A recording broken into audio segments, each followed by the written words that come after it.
of those. Our call today is also on Facebook Live. So if I look distracted, it's because I'm monitoring our Facebook feed to see if there's any questions that might come up on Facebook regarding this. Other than that, I am just going to be monitoring all of those. If you have questions, again, please feel free to submit them, and we will quiz Michael as we go through all of this and see if we can stump him with any questions, and hopefully we don't.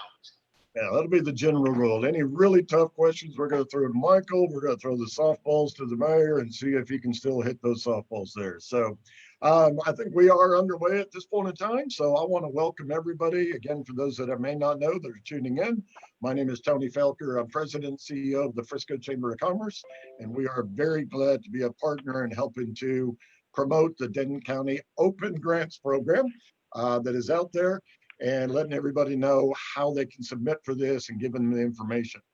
Joining us today is our Governmental Affairs Manager, Mr. Christopher Lee, the rest of the team behind the scenes. And then, as mentioned, we have the Head of Economic Development for Denton County, Mr. Michael Talley, and our Mayor, Mr. Jeff Cheney. Just to start things off, Mr. Mayor, obviously there are a lot of businesses out there hurting. In Denton County, this is actually phase 2 of grants that have been available. We just got through on a call on Collin County grants. But if you wouldn't mind, just a couple of minutes on what are you seeing from the business community out there? Obviously, there are a lot of businesses hurting, more businesses hurting than we can provide relief for. But can you just give us a little bit of an update as to what you're seeing out there, how you think Frisco is faring and working through all of this, et cetera? Yeah, thanks, Tony, and thanks again for hosting this call. I was going to mention the wardrobe change. I was like, we hung up 5 minutes ago on our last call. So, but I ducked like into the look. phone booth and go from there. Yes. But yeah, it's obviously interesting times for everyone. The things that we're hearing from the business community is there's a lot of need certainly that's out there, probably more need than we have money for. So we're certainly appreciative of Denton County and their partnership as far as running these grant programs and administering and being leaders in the region, for that as far as getting these funds into the businesses' hands. And we largely copied their program for our Collin County side. So that was great to kind of have that foundation in place so we could get these funds out citywide as fast as possible.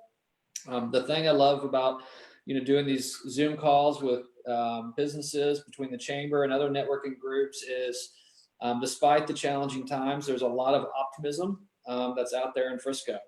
So I'm not hearing any business kind of hanging their head and saying, woe is me. They're like, we're going to get through this. We're going to be tougher for it.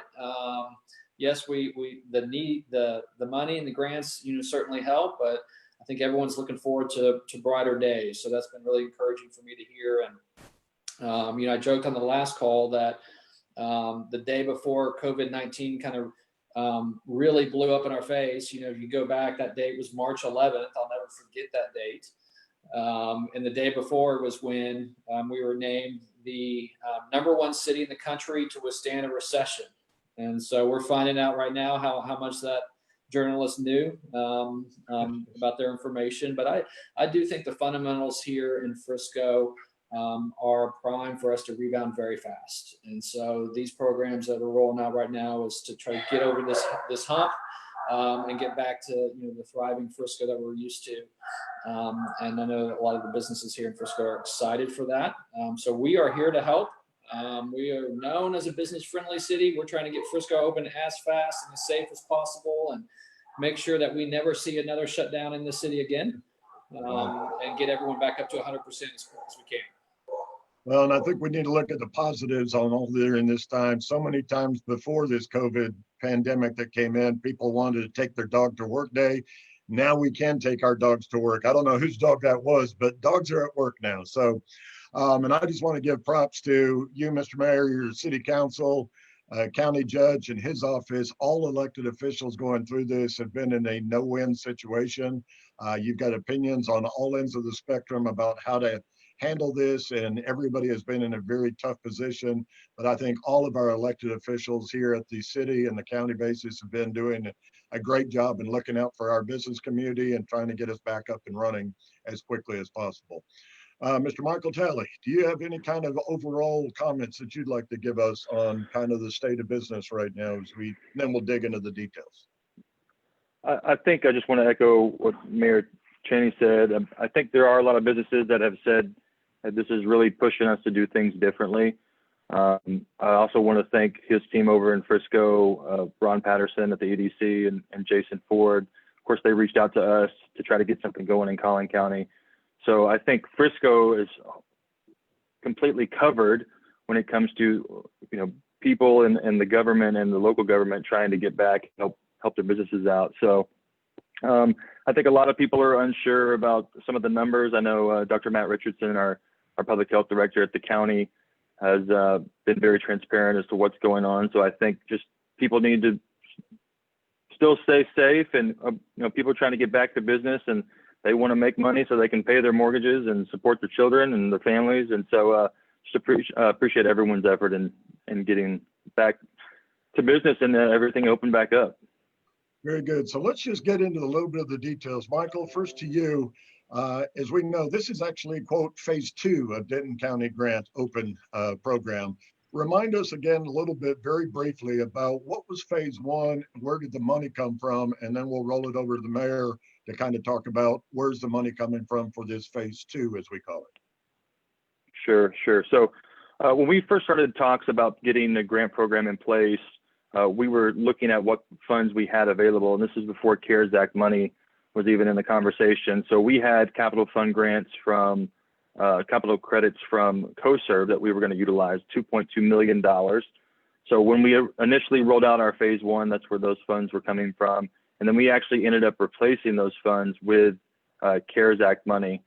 So we initially started with 2.2 million in the phase 1, but actually ended up awarding with Commissioner's Court direction just under 3.1 million, since we had already allocated CARES Act money. So we had a little over 1,300 applications. We actually had over 2,000 applications in the works, but about 800 of those were never submitted. So obviously we don't know the reasons for that, but some people had started the application and not finished. We awarded 451 grants to businesses. Like I said, just under 3.1 million. 76 of those grants went to Frisco businesses, and that amount came just over 330,000. And then we did have a little over 70 that were denied for a few different reasons. Most of those were just incomplete documentation. And actually some of those businesses, because of that county line is interesting. And to some people, we actually had a handful of businesses that were actually in Collin County. So that tends to happen. When I was talking to Bayer, Harris, and Travis County, that happened in their counties as well. So it was a great success, the phase 1, but here we go with phase 2, opened up Monday, and another $20 million and potentially more, depending on what cities want to do in giving funds back to us to give out to their businesses. Okay, so phase 1 was sort of Denton County money that was there. You used that. You wanted to get money out to businesses as quickly as possible. Mr. Mayor, as far as this bucket of money, if you will, can you just kind of inform us, educate us a little bit, just so that people know, where does this bucket of money coming from, and how did it work out in terms of Frisco working with and partnering with Denton County to administer it?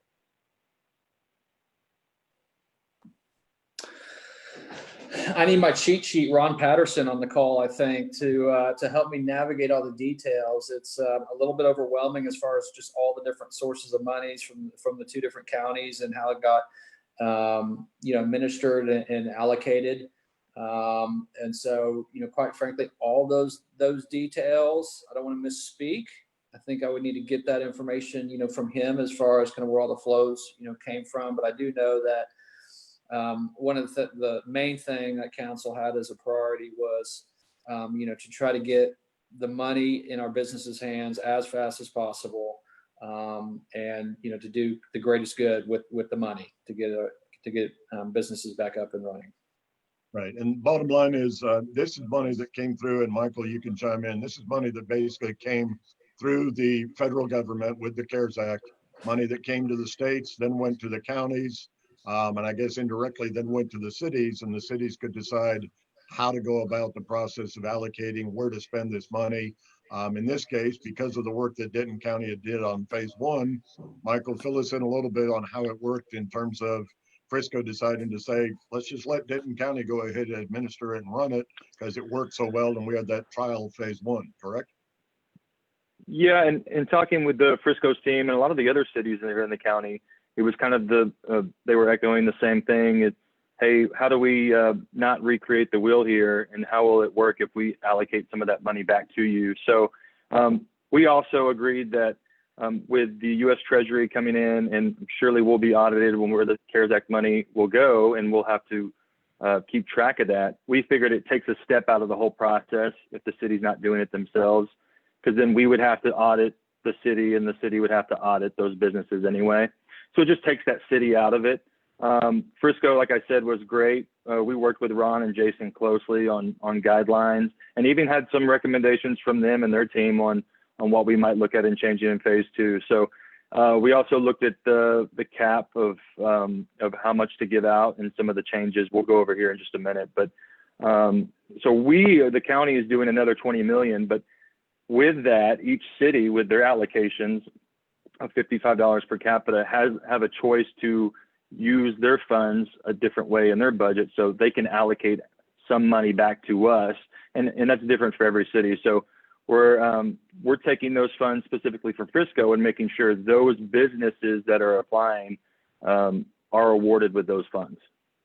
Very good. And that's why if anybody is out there and looks at both of the grant programs, the Frisco Denton County and the Frisco Collin County, there are a lot of similarities between the two, because at the end of the day, that's been driven by the mayor and the council in our city in terms of the criteria and things like that, along with what Denton County had already done in phase 1. Chris, before we go into some of the details, do you have anything you want to remind people of? I don't necessarily think we need to get into Q&A yet, but just anything you'd like to add in at this point. Yeah, we've got a few questions that have already come in. And so if anybody has any more questions, please feel free to submit them on the Q&A feature, the chat feature, or on Facebook Live. I'm monitoring all three. We do have a few questions, so when we get to that here in a little bit, I will definitely be going through those. But just a quick reminder, if you do have a question, please submit it in either Q&A, chat, or Facebook Live. Very good. All right, so now I think let's get into a couple of the more of the details. Mr. Mayor, I know if you need to jump off, let us know right before and give you some closing comments at any point in time that you need to go. But Michael, obviously there are a few key differences from phase 1 to phase 2. Can you kind of go over a little bit of some of those changes and why some of those changes were made? Uh-oh, can't hear you. Are you still muted? There we go. There we go. The application open for a week is one change. We actually, Commissioner's Court wanted to actually do that a little bit longer, so we did 2 weeks. We thought it was important to at least do one weekend, but I think 2 weekends. I don't know if anybody wants to work over 4th of July holiday weekend, but if it's something to do with saving their business, I think they're willing to do it. So we think give them a little bit longer of an option to get all their documentation in. We did have a handful of applicants call after the last one closed. So that was something that was taken into consideration. The grants were up to 10,000 in phase 1, so they're going to be up to 50,000 in phase 2, and that can actually cover all your losses once the pandemic started. So that goes through all the way through June 20th, basically. So also 50 full-time employees was in phase 1. We bumped that up to 100 full-time employees. I did give the information to the Commissioner's Court of what the workforce, North Texas workforce, shows on what percentage that covers in our businesses. So that's a little over 98% of our businesses are 100 employees or fewer. So we thought that was important. One of the main things I think we need to touch on too is the non-essential partially open requirement in phase 1. That is completely out the door in this phase. So that is not needed. You could either have been deemed non-essential or essential or partially open. If you can show a loss, you can be eligible for funds. So I think everyone needs to understand that. Obviously, there were a lot of businesses that wanted to apply in phase 1 that were not able to do so. And then another major change is when your business started. So our auditors really made a point that, hey, they needed to look at comparisons with phase 1. And so they wanted you, we put it in place where you had to be established before March 1st of 2019. That's something we've changed to May 1st of 2020. So some of those requirements where we require a tax return or a payroll report, a 941, isn't necessarily required for some of those businesses that we're going to start on April 1st or April 15th. I mean, I give the example of the Colony and Grandscape. A lot of those businesses were just about to open, and that goes for every city. But that's something we opened up to help more businesses, especially those that were never able to open their doors, but they were still paying rent and utilities and still had money going out the door. So they're able to recover some of those losses. Very good. And Chris, I know that ever since you put the word out there, now all of a sudden questions are coming in. So let's open it up to a few of those. You're going to be able to cherry pick some of those that are covering broad topics, and then we'll work down into the details. But we want to answer people's questions first and foremost.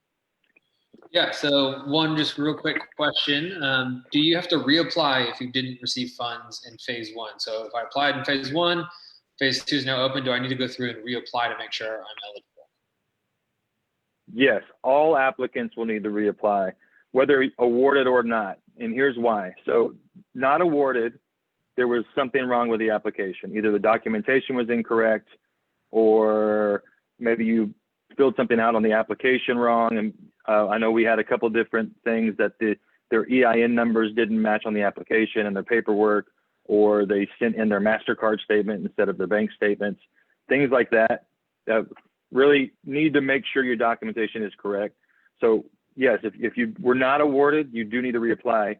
And then also, if you were awarded and you would like to see if you can get more money, that is absolutely an absolute possibility. So yes, please reapply. So if you even received the max of 10,000, this covers a longer period of time. So what will happen is, if that business resubmits and they qualify and they're approved, they will receive the amount they were going to get in the second phase minus what they received in the first phase. So everyone, whether they received money or not, will need to reapply, especially those that did not receive one, because the majority of those were because documentation was not correct.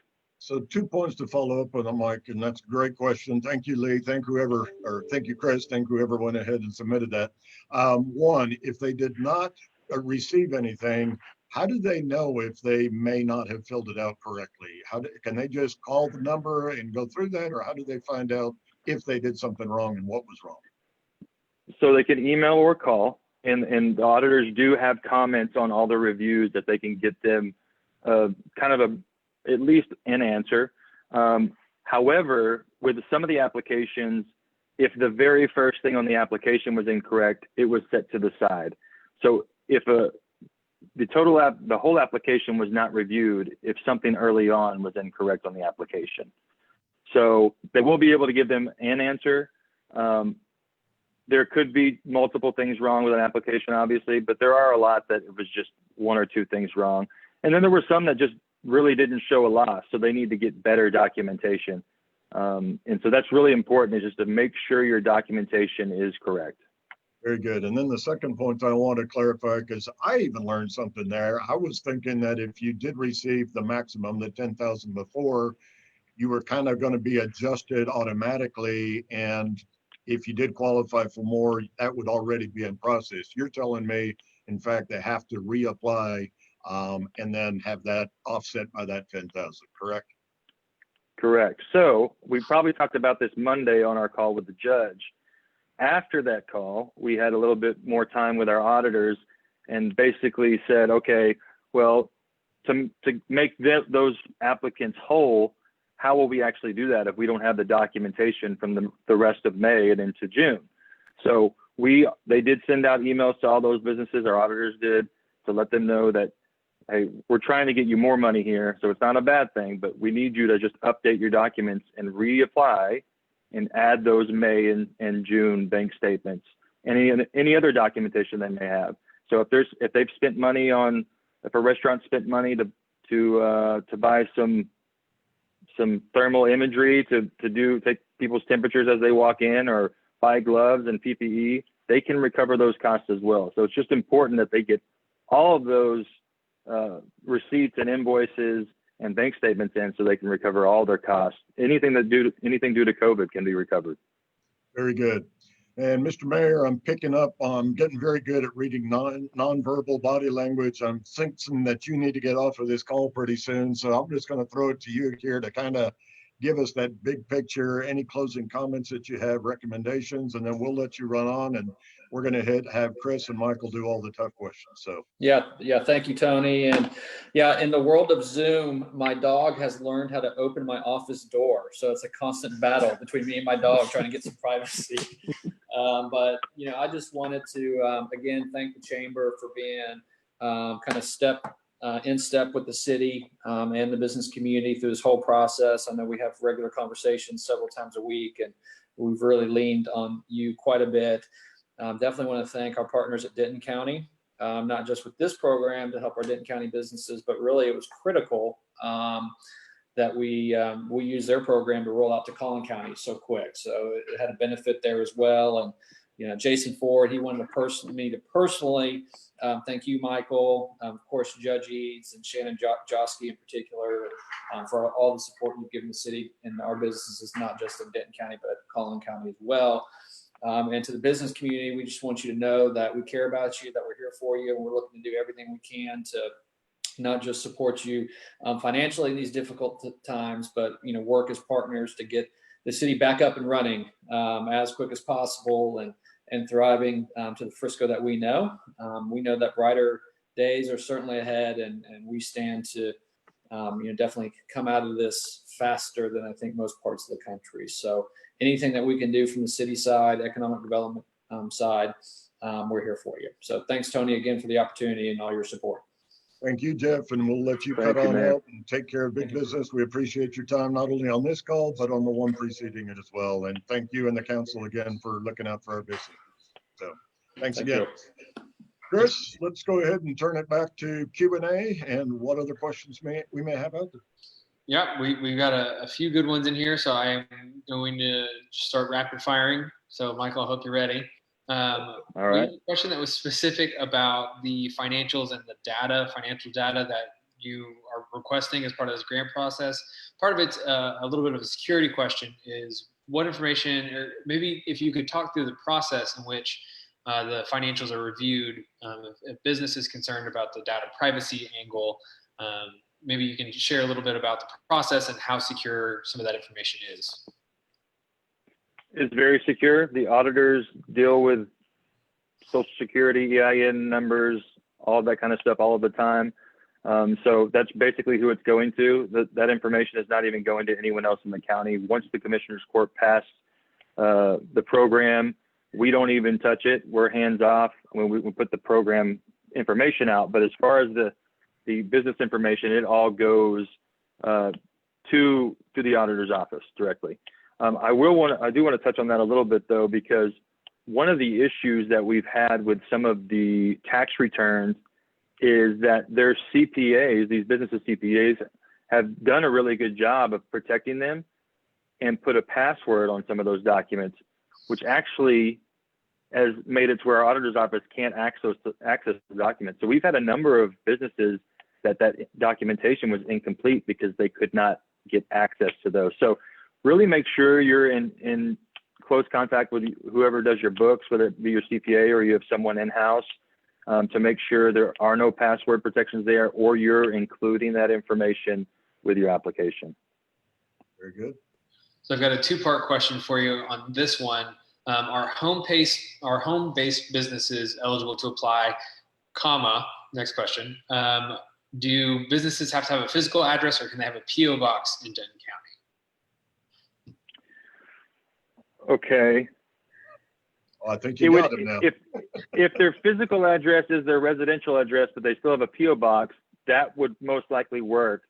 I think our auditors would be fine with that. The physical location still does have to be in the county, but they can have, if they're only online, then that obviously makes it a little different. So that would be eligible, but the physical location does have to be in the county. Whether that's out of your home or not, that works as well. And that's a key difference, because we mentioned there are a lot of similarities between Denton and Collin County, but Collin County is not having home-based businesses be eligible. Denton County Open Grants Program, home-based businesses are eligible. So that's a big difference. And I'm glad you bring that up, Tony, because that was really important to the commissioners. A lot of these people, they're sole proprietors, they work for themselves, they don't have employees. And this is their means to bring in money in. And there's a lot of programs that were put out to where they had to have an employee under them or they weren't eligible. So I think that was really important to the Commissioner's Court and Judge Eads to make sure those people were helped as well. And they're much appreciative on that. However, nonprofits like Collin County are not included in this program, and we know there are reasons that, but can you touch on that just briefly? And again, as we always say, there's never enough money to go around to everybody, but what was the reasoning behind Sure. nonprofits not being included? In Denton County, of course, it's probably different for every county and city, but in Denton County, it wasn't about not including them at all. It was just not including them in this particular program. That is a discussion they've had, I think, every Commissioner's Court. It comes up as a topic as, hey, how can we do this? How can we work with United Way and work with more nonprofits? And they've done, I think, a great job of doing that. Obviously, there's a lot of nonprofits who have not been able to hold some of their larger fundraising events, whether it be golf tournaments or galas or banquets, whatever it may be. So that's something that's very much on the Commissioner's Court's minds. They're trying to do the best they can with that. And they're also trying to do it with a way that helps people and businesses and keeps people in their homes, keeps food on their tables, and keeps businesses open to give those people jobs. I think those are the most important things right now. I think the ones that are hurting the most seem to be, some of the animal rescue nonprofits and things like that aren't necessarily as much a priority to, keeping people employed and food on their tables. Mm-hmm. Chris, I know you've got a number of questions that have come in. Yep, we've got another one. Will receivers of the funds get a 1099 from the county? They will. So that's a great question, because I've been going back and forth through email on this question this morning.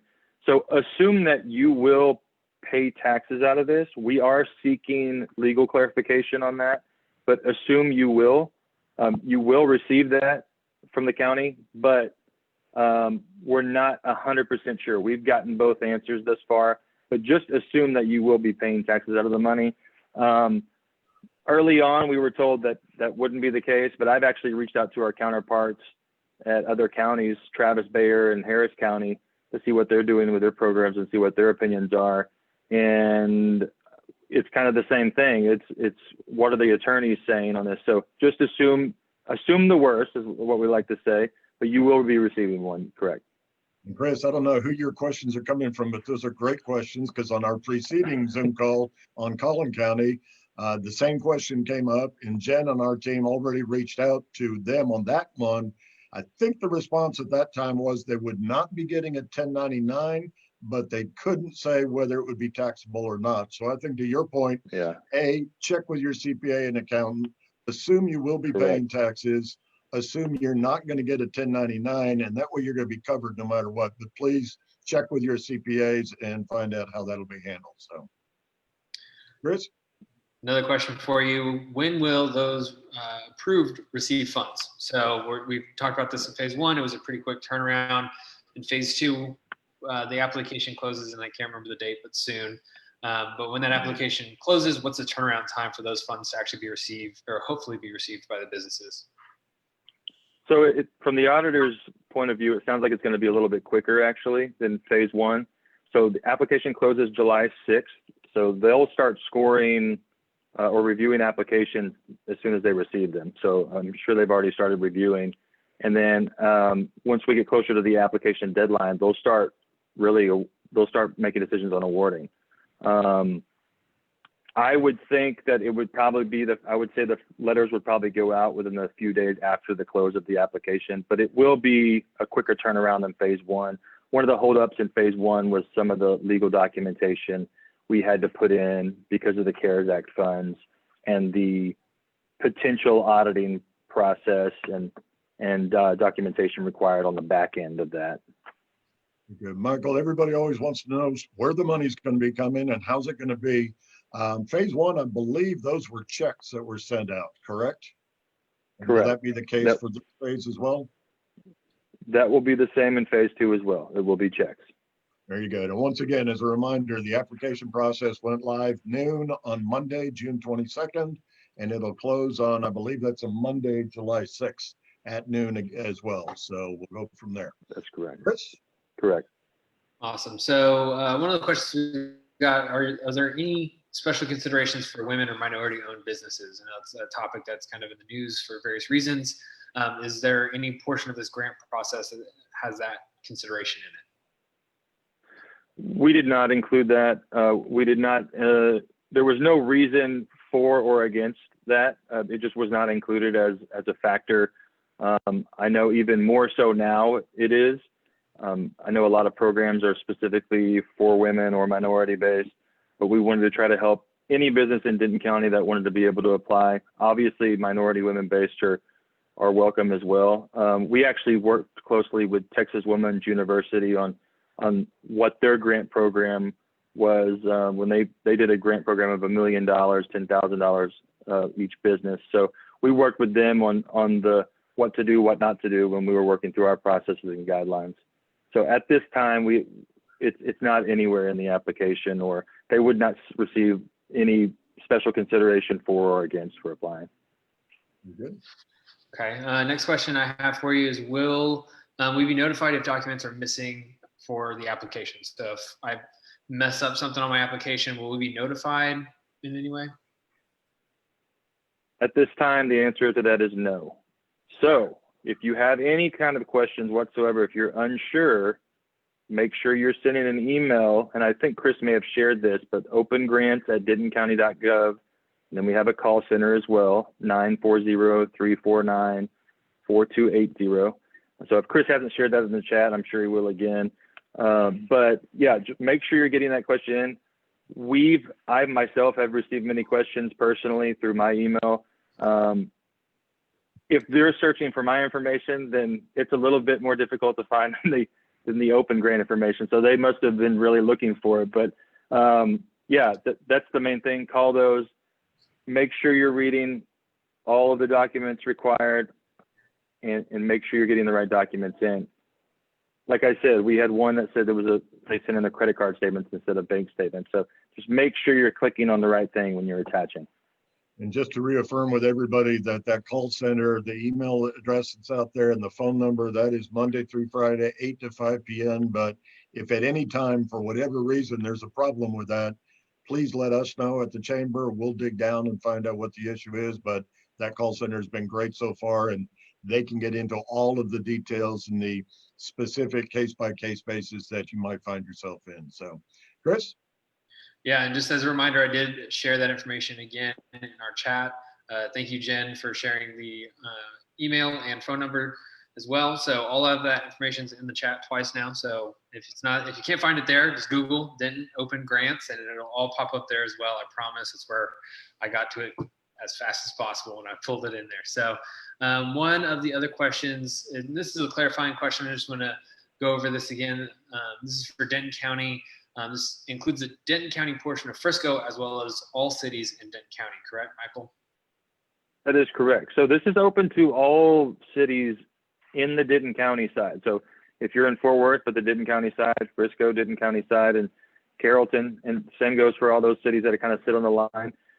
So we have $20 million set aside to help businesses, and then each city is allocating. Some are allocating more than others, obviously, but each city is allocating money back towards the program specifically for their businesses. So the cities are doing their parts. Frisco's doing a great job with that. But yes, we both have funds we're putting in to try to help businesses. Awesome. I'm going to read through some questions, Tony, if you want to come up with one. I know one that came in that I'll just, as you're searching through the others, Michael, it's like we said before, there's never enough money. We've had phase 1 that came out of one pool. We've got phase 2 that's from a different bucket of money.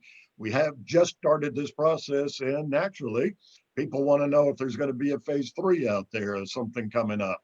You want to address that? Or I don't think you want to speak on behalf of the judge or the commissioner's court, but anything that you would like to share on that. Yeah, that's obviously up to them when it comes down to that. But, if there's money left over in the funds we're putting out now, then that's a high possibility. And And we, you know, if the federal government does more funding, we're not really sure how that's going to go, and how long this is going to last. So a number of different things can change. So it's definitely not off the table. And, you know, I would love to not have the problem of receiving more applications. I would love to say everybody's doing great and receive no applications, but it's obviously not the case. We want to be able to help as many as possible and save as many jobs as possible. So if there's funding left over, there's a possibility there. And then obviously if we receive more funding, we'll definitely look at it. And obviously as part of this, you have to sign an actual grant agreement as part of your application saying that you will use these funds in the proper manner in accordance, blah, blah, blah. All of that pretty much goes without saying, correct? Correct. And you will be required to keep documentation of where you're spending the money. That'll have to be turned in early February 2021. So just make sure if you're receiving money, just keeping track of it. I think I saw an article this morning where someone received a PPP loan or a PPP loan and actually purchased a Tesla with it. So I don't think that went over very well. But yeah, you can purchase vehicles for, you know, if you're working on a food truck and you want another food truck or you need to replace something, that is eligible, but just be careful with what you're spending the money on because this is federal money. So they've already started auditing a lot of the PPP recipients, and I'm sure the same will happen with the Treasury funds for CARES Act. Yes, we've got just a couple of minutes left. We want to try to answer as many as possible. If we don't get to everybody, please call in, email them, either us or email the call center. But Chris, we got any others? One, not necessarily a question, but one point I just wanted to share with you, Michael. We had a comment that somebody tried to create an application, but they will not accept a PO box. And so I'll let that person know to reach out to you on email or call that call center and see what they can do about that. But I want to mention that very briefly. And I saw another one, I think, that somebody mentioned that they were told that they wouldn't be able to be given the specific reason. I guess that could be a distinction. They were told couldn't give the reason why they didn't qualify, but that might be different than if there is improper documentation. It's a subtle difference there, but I think that might be a difference. Sure. So if it's noted on their application that there's improper documentation, they might be able to tell them which document they found that was incorrect that they first found. But like I mentioned earlier, there could be 2, 3, 4 multiple things that were wrong with one application. So most likely the applicant, if they were denied from the incomplete documentation or improper documentation, it's just noted on that and the specifics are not there. Chris, we got just a couple of minutes left. Yeah, this one's a little bit specific. I'm going to try to read it verbatim, maybe summarize parts of it, and hopefully we can find an answer. But my bank statements have an old address. Maybe I forgot to update my address, but and my tax return has a current address. Would this disqualify me? My tax return and 941 have current addresses, which is also in Denton County. So maybe multiple documents that have different addresses, is that a disqualifying document? As long as their new address, you know, as long as the current address is in Denton County, that shouldn't be a disqualifier. I can make a note of that as well and get an answer back to Chris from the auditor's office, but that should not be a disqualifier if you just move to a different location. And I would just say within the county. Yeah, I would say in general, it's always, if you're sitting here wondering, is that going to be a question, provide a note of explanation to say, these are my old address, my new address is this. I've been in Denton County, I am in Denton County, etc. So if it's going to raise a question to you as you're filling out the application, assume it's going to raise a question with somebody else and just over document and make certain to answer the question before it's even asked. Absolutely. Chris, we have time for one more. We're going to touch on a point that we touched on last call, Tony, and this has to do with the fact that this is a grant and not a loan. I don't know, Michael, if you want to go into that. Grants are just a straight check that you can use as long as you follow your grant guidelines, correct? Is there any forgiveness or is there any opportunity where we would have to pay it back in any way? If it's improper use, that would be the only reason to have to pay it back. It is not a loan. I know one of the questions we got in phase one, y'all probably got this one as well, is with the PPP that you had to keep a certain head count with your payroll. That is not a requirement in this phase, but it is a grant. So you do not have to pay the funds back as long as it is used for the eligible uses, which you can find on the website. Obviously, there are a number of companies that are not allowed. Sexually oriented businesses are not eligible. But if it's a legitimate business, whether it's at a storefront, a third-party location, if you will, or at your house, I would guess, including multi-level marketing organizations, if that is your job and it's based out of your house, they would all be eligible to apply, correct? Yes. All right.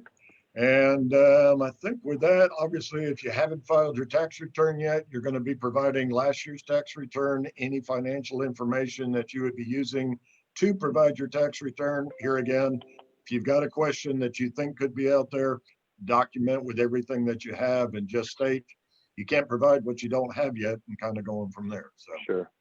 Yeah, and to touch real quick, Tony, on the tax return, if you were one of those businesses that you were going to open your doors on April 1st, and you obviously don't have a tax return, that's okay as well. We do have that option on the application to where you don't have to send that documentation in, because obviously you haven't been in business long enough to do that. You just have to show that what your actual losses are. So what money was coming in, if any was coming in, and then especially what money was going out. So you don't necessarily have to have a tax return or a 941 payroll report for those businesses that we're going to open March 1st, April 1st. do you have to show what your projections were for, let's say, the rest of 2020 once you opened up? Does that help in terms of documenting loss? We did talk about that internally about projections, but the auditor's office thought that might be too difficult. You know, if you had a new concept of a business and you were saying, well, we were going to bring in $10 million a month, so you know, we just lost it all. So we were really just going to go after actual losses and what money was going out the door. So really, it's going to be more fixed costs on those new businesses. Going to be your rent, utilities, and things like that. Very good. Well, we're wrapping things up here. Chris, you have anything to wrap up with? No, I do want to wrap up by just saying thank you to Michael and thank you to everybody in Denton County who have helped us put this together and share this. Y'all are doing some really great work, and we're happy to be a part of it, to share it with our business community. We couldn't do this without you, and so we really appreciate all the work that you've put into this and that you continue to do as we work through these different phases. And I'll echo that Yeah. great working relationship and partnership that you guys have with the EDC and making this possible. We want to thank them for being today's sponsor and you working closely with Jason Ford. And I'll just throw it to you, Michael, for any closing comments that you have, or if you want to have the Judge Eads speak through you in some way as we kind of wrap up this call. Well, I know the judge really appreciates all of our partnerships with our chambers and EDCs. Y'all been great at spreading the word, and y'all continue to do that. I know we've tried to help with the chambers and the EDCs a little bit with funding on some of those marketing efforts, but really just appreciate y'all's efforts in getting the information out, even answering the phones and answering some of the questions, and then sometimes passing those on to us to answer. But we hope to obviously use all these funds to help these businesses stay in business and continue to employ our Denton County residents. We appreciate that. And obviously, yes, we are going to continue to work with you. We've got other initiatives that we're looking at and just love working together with all of you. We do encourage everybody out there, please don't assume that other businesses in Denton County know about this, or they may not know that there is a phase 2. So we want to make certain we spread the word. Bottom line is, if you're in Collin County, if you're in Denton County, beyond that probably, but at least in Collin, Denton County, just ask everybody, are you familiar with the grant program to your respective area? Have you applied? We want to make certain at least everybody has had that discussion. Should we apply, and not, I didn't know I could apply. So we want everybody to spread the word and go from there. So with that, I think please let us know. Use the chamber to let us know if you're having any issues, any questions. Jen on our team is the point person. She's doing an amazing job. Quick follow through. You've got the call center and their email address and phone number. And we just want to get all of Denton County, also all of Collin County. We want to get this whole region back up and running as quickly as possible, mitigate losses as much as we can, and we just got to get back to business as quickly as possible. So wear your mask where appropriate if needed. Be careful. be smart with your social distancing, and let's get past this and get back to as much of a normal as we can as soon as possible. And once again, we want to thank Denton County and the Frisco EDC for making that possible. Thank you, Mr. Michael. Thank you, Chris, the entire team. And with that, you're free to hang around as always, unless our meeting gets cut off. But if you do say anything from now on, everybody will be listening. So